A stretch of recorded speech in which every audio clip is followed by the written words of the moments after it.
Hello बच्चा लोग, welcome to the channel एड्यूनिटी। मेरा नाम मोहित गोइंका है और मैंने आईआईटी खड़गपुर से इंजीनियरिंग किया है। इस वीडियो में हम लोग डिस्कस करने वाले हैं ग्रेविटेशन के सारे सवाल जो जेईई मेन 2021 मार्च अटेम्प्ट में पूछे गए थे। पेपर थोड़ा सा बैलेंस रहा था ग्रेविटेशन को लेके। हर पेपर में एटलीस्ट एक सवाल तो आपको मिला ही था ग्रेविटेशन से, ठीक है। और जो बच्चे नए हैं उन्हें मैं बता दूं कि हम लोगों ने already JEE Main 2020 and 2021 Feb attempt के सॉल्यूशंस अपलोड कर दिए हैं, and that too topic wise. Link नीचे डिस्क्रिप्शन बॉक्स में आपको मिल जाएगा, ठीक है। तो चलिए स्टार्ट करते हैं इस वीडियो को। तो ये अपना पहला क्वेश्चन है, ये आया था आपको 16 मार्च मॉर्निंग शिफ्ट में। सवाल कहता है the maximum and minimum distance of a comet from the sun are this much and 8 × 10⁻10 metre, right. ये मैक्सिमम दूरी है और ये मिनिमम दूरी है सन से। If the speed of the comet at the nearest point is this much, the speed at the farthest point is what, ठीक है। तो मान लीजिए कि ये आपका वो कॉमेट है, सो ये अभी सन से नियरेस्ट है और यहाँ पे वो सन से फारदेस्ट है, ठीक है। तो हमें नियरेस्ट पे स्पीड दे रखा है, हमें फारदेस्ट पे स्पीड v2 निकालना है।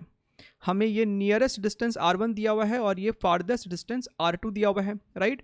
सो ये सवाल हो गया आपका एंगुलर मोमेंटम कंजर्वेशन का, राइट। सन के सेंटर के अबाउट इस कॉमेट का एंगुलर मोमेंटम कंजर्व्ड रहेगा।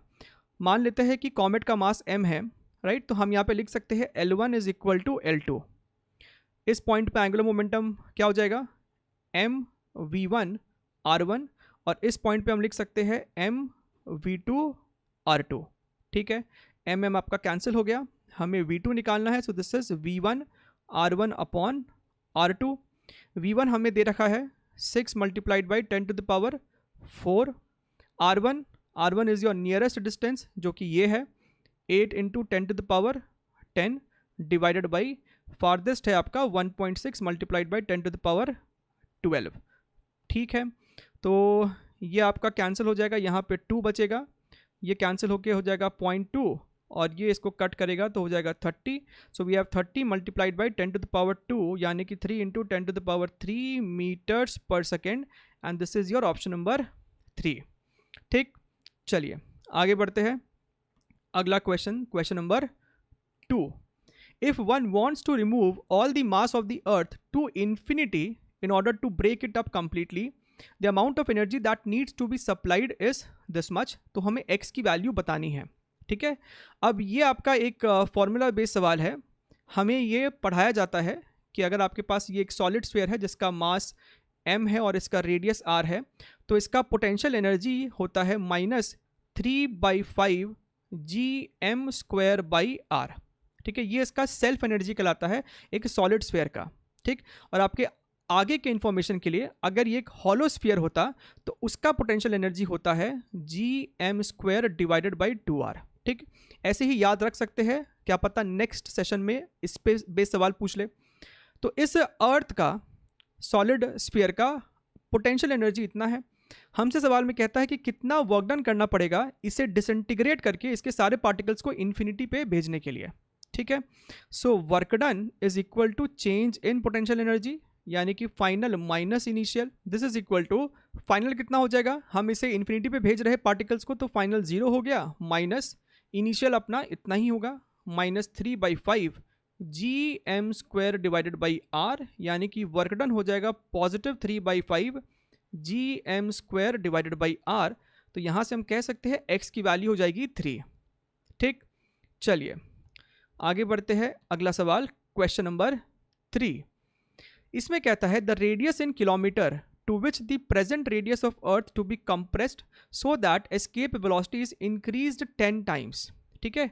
अब एस्केप वेलोसिटी कितना होता है, this is your √2 gm divided by r, mass of the earth and radius of the earth. हमसे कहता है कि हमें अब अपना रेडियस कितना कर देना चाहिए ताकि escape velocity becomes 10 times, right. So final escape velocity should be 10 times the initial. तो उसके करस्पॉन्डिंग हमसे पूछ रहा है ये रेडियस r' कितना होना चाहिए, ठीक है। तो सिंपली दोनों इक्वेशन को आप चाहो तो डिवाइड कर दो। This becomes 1/10 is equal to √, ये वाला r' ऊपर चला गया, दिस इज r, राइट। दोनों तरफ स्क्वायर कर दीजिए। So this becomes your r' upon r is equal to 1/100, यानी कि जो फाइनल रेडियस होना चाहिए दैट इज r/100।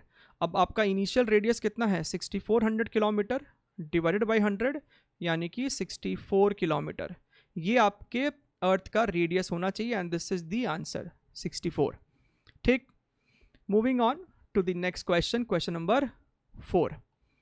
इसमें कह रहा है a geostationary satellite is orbiting around an arbitrary planet P at a height 11 R above the surface of P, R being the radius of planet. ठीक है, तो ये आपका प्लैनेट है and this is the geostationary satellite जो कि 11 are height पे है, यानी कि सेंटर से टोटल दूरी हो गया 12 आर, राइट। ठीक है, अच्छा, क्योंकि ये जियो स्टेशनरी सैटेलाइट है तो इसका टाइम पीरियड वही होगा जो कि इस प्लैनेट का होगा, और हमें सवाल में ये भी दिया है that P has a time period of 24 hours, यानी कि इस सैटेलाइट का टाइम पीरियड भी 24 आवर्स ही होगा। ठीक है, अब हमसे कहता है कि आपके पास एक और सैटेलाइट है, the time period of another satellite in hours at a height 2 R from the surface of P. ठीक है, तो ये आपके सामने एक और सैटेलाइट है जिसका सेंटर से दूरी हो जाएगा 2r plus are which is 3r, तो हमसे इसका टाइम पीरियड T2 पूछा जा रहा है, राइट। अब हमें पता है दैट टाइम पीरियड और इस डिस्टेंस में क्या रिलेशन है, time period is proportional to r to the power 3/2। ठीक है, केपलर के सेकंड लॉ से भी हम ये बात कह सकते हैं, बढ़िया एकदम। तो यहाँ से हम कह सकते हैं that T2/T1 is equal to R2/R1 whole to the power 3/2। ठीक है, जहाँ पे ये हो जाएगा आपको R2 और ये हो जाएगा आपका R1। बढ़िया है, हमें T2 निकालना है, सो T2/T1, R2 की वैल्यू कितनी है 3R और R1 है आपका 24, sorry R1 is 12R, this is your 12R whole to the power 3/2। तो यहाँ से देखिए T2/T1 इज व्हाट 24, और इसे आप कट कीजिए, ये आपको 1/4 है, 1/4 टू द पावर 3/2 कितना हो जाएगा, this is going to be 1/8। तो यहाँ से आपका T2 आ जाएगा 3 hours. So this is the answer which is your option number 3, right. चले आगे बढ़े, नेक्स्ट क्वेश्चन, क्वेश्चन नंबर 5। ना एग्जैक्ट सेम कॉन्सेप्ट पे बेस्ड ये एक सवाल है जो कि 18 मार्च मॉर्निंग शिफ्ट को आया था। The time period of a satellite in a circular orbit R is T, the period of another satellite in circular orbit of radius 9r is how much. ठीक है, तो आपको एक सैटेलाइट का टाइम पीरियड दिया हुआ है टी और इसका रेडियस दिया हुआ है कैपिटल आर। दूसरे सैटेलाइट जिसका रेडियस, ऑर्बिट का रेडियस है आपको 9r, उसका टाइम पीरियड हमसे पूछ रहा है। So we can again apply the same thing, that is time is proportional to r to the power 3/2। इसका अगर हम इस्तेमाल करें, so we can write T2/T1 is equal to R2/R1 whole to the power 3/2। ठीक है, तो यहाँ से T2 हो जाएगा आपका, T1 को उधर भेज दीजिए which is basically T, R2 is your 9R, this is your R whole to the power 3/2. So t multiplied by 9 to the power 3/2 is going to be what, 27. So 27t is your answer and this is option number 2. आगे बढ़ते हैं, अगला सवाल, question number 6। 18 मार्च evening shift का एक सवाल है, if the angular velocity of earth spin is increased such that bodies at the equator start floating, the duration of the day would become approximately how much. ठीक है, तो ये आपका equatorial line हो गया। ठीक है, हमसे कहता है कि ये ओमेगा कितना होना चाहिए ताकि यहाँ पे अगर कोई बॉडी है, यहाँ पे अगर कोई है, so it starts floating which eventually means कि इस पॉइंट पे जो जी इफेक्टिव होना चाहिए that should be equal to 0, right. This is a question of the topic gravity effect due to rotation. Rotation के कारण किसी भी पॉइंट पे, इसी बहाने चलिए कॉन्सेप्ट भी देख लेते हैं, किसी भी पॉइंट पे जो ग्रेविटी होता है that is given by G0 minus omega square R cos square theta, where G0 is your acceleration due to gravity at the poles. ठीक है, एट दी पोल्स, राइट। अच्छा, अब हमसे इक्वेटर पे पूछा है, तो इक्वेटर पे थीटा आपका 0 डिग्री है, so we can simply write this is your G effective. So G effective at equator becomes G0 minus omega square R, और हमसे चाहता है कि G effective at equator should become 0, this should become 0, तभी तो object fly of कर जाएगा, float करेगा वहाँ पे बेसिकली लाइक दिस। तो यहाँ से हम कह सकते हैं कि जो स्पिन होना चाहिए, जो ओमेगा होना चाहिए, that is your g naught by R, right, g naught by R. लेकिन हमसे ओमेगा तो नहीं पूछा, हमसे बेसिकली ड्यूरेशन ऑफ डे पूछ रहा है, तो हमें ओमेगा को रिलेट करना है कैपिटल टी से time period. So omega is what, omega is your 2 pi by capital T. तो यहाँ से हम लिख सकते हैं t is equal to 2 pi by omega, यानी कि 2 pi under root r by g naught.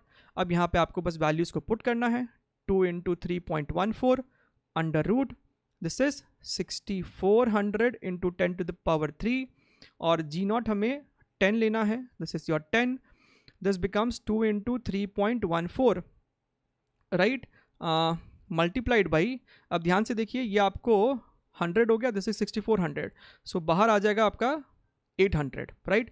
अब ये आंसर आया है आपका सेकेंड्स में, तो इसे मिनट्स में कन्वर्ट कर देते हैं, this is your 6.28 multiplied by 800 divided by 60, इससे आपका आंसर आ जाएगा मिनट्स में, ठीक है।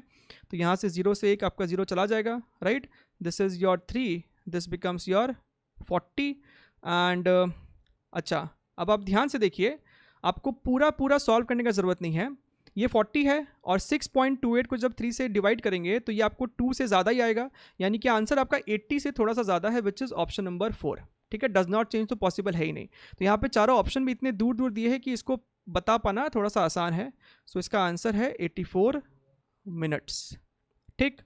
चलिए आगे बढ़ते हैं, अगला सवाल, क्वेश्चन नंबर 7, 18 मार्च इवनिंग शिफ्ट का ये एक सवाल है। The angular momentum of a planet of mass m moving around the sun in an elliptical orbit is L. The magnitude of the aerial velocity of the planet is. तो ये basically एक theoretical question है, ये हम लोग prove भी करते हैं, ठीक है।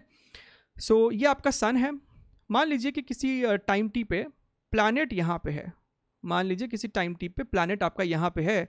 So look this very very carefully, यहाँ से हम एक आर वेक्टर ड्रॉ कर रहे हैं, this is the distance between the planet and sun right now, ठीक। ये प्लैनेट का पोजीशन है एट टाइम टी, ये डिस्टेंस को हमने आर बोल दिया, बढ़िया। अब बहुत छोटे से टाइम बाद, बहुत छोटे से यानी कि dt टाइम बाद, ये जो प्लैनेट है मान लीजिए यहाँ पे पहुँच गया है, डायग्राम में थोड़ा सा डिस्टेंस ज़्यादा दिखा रहे लेकिन बहुत छोटा सा डिस्टेंस ट्रैवल किया है उसने, लेट अस से वो यहाँ पे पहुँच गया है, ठीक है। अच्छा, इस समय जब टी टाइम था, this was the instantaneous speed of the planet, ठीक है। एलिप्टिकल ऑर्बिट है तो इसका स्पीड कंटिन्यूसली चेंज कर रहा होगा, राइट, कोई डाउट ही नहीं उसके अंदर। हमसे पूछा जा रहा है एरियल वेलोसिटी, यानी कि what is your D A by D T, what is your D A by D T हमसे पूछा जा रहा है, राइट। सो हमें बेसिकली एरिया निकालना होगा, area of this shaded portion, यही आपका स्वेप्ट एरिया है जब टाइम t से वो t प्लस डी टी हुआ है, ठीक है ना। How to find out this area, we have to calculate this particular area, how to determine this particular area. अब आप ध्यान से देखिए, आप ध्यान से देखिए, let us redraw this triangular portion over here, ऐसे था, दिस इज लाइक दिस, और ये आपको ऐसा है, ठीक है। बहुत छोटा सा टाइम इंटरवल है तो इसे हम एक स्ट्रेट लाइन अज्यूम कर रहे हैं, ठीक है। मान लीजिए ये आपका जो स्ट्रेट लाइन है, दिस इज डी एस, ये आपको आर है, ठीक है, ये आपको सेंटर सी है, राइट। अगर एरिया निकालना है तो यहाँ से हमने एक परपेंडिकुलर ड्रॉप कर दिया, तो जो छोटा सा एरिया हो जाएगा इस शेडेड पोर्शन का, इस शेडेड पोर्शन का जो एरिया हो जाएगा, that is going to be half into base into this altitude, ठीक है। Now let us say that this angle is theta, let us say that this angle is theta. अगर ये angle theta है तो हम इस परपेंडिकुलर को D S sine theta कह सकते हैं, डी एस साइन थीटा, ठीक है। अब दोनों तरफ डी टी से डिवाइड कर दीजिए, so this is D A by D T is equal to R by two D S by D T sine theta. Now what is D S by D T, D S by D T is your instantaneous speed over here, तो ये आपको आ गया R by two V sine theta, this is your D A by D T. अब क्या करो, ऊपर नीचे मास से मल्टीप्लाई और डिवाइड कर दो, मास से मल्टीप्लाई और डिवाइड कर दो, ठीक है। अब आप ध्यान से देखिए, ऊपर जो आपका टर्म बना है इसे रीअरेंज कीजिए। ये आपको है mvr sin theta divided by 2m, right. Look here very very carefully. अगर हमें इसका एंगुलर मोमेंटम इस C पॉइंट के अबाउट निकालना होता, so what would we have done? हमें लिखना होता है एंगुलर मोमेंटम के लिए क्या, r cross p, basically r p sign angle between r vector and momentum vector. Momentum vector तो v के अलोंग होगा और r वेक्टर का डायरेक्शन किधर है, इधर की तरफ है। r वेक्टर का डायरेक्शन इधर की तरफ है। सो हमें जो एंगल लिखना है वहां पे, this is this angle, this is pi minus theta. तो यहाँ पे पुट कीजिए pi minus theta, right. And sine pi minus theta is nothing but sine theta, right, sine theta. और p क्या है, m into V. So this is M V R sine theta. तो हम ये M V R sine theta को replace कर सकते हैं एंगुलर मोमेंटम L से। This is divide by 2m, यानी कि मेरा जो इस सवाल का answer that is L by 2m which is a constant. और ये प्रूफ हमें कराया जाता है, हमें आना भी चाहिए, L बाई 2m, राइट। और इस फॉर्मूले पे बेस्ड फरवरी अटेम्प्ट में सवाल भी आया था, ठीक। तो that was all from gravitation, जो कि जेईई मेन 2021 मार्च अटेम्प्ट में पूछा गया था। इसके अलावा आप चाहे तो फेब अटेम्प्ट का या फिर 2020 का भी सोल्यूशन देख सकते हैं ग्रेविटेशन का। That is going to be really helpful for your upcoming exams. हम लोग ऐसे ही वीडियोस में मिलते रहेंगे, तब तक के लिए टेक केयर, बाय बाय।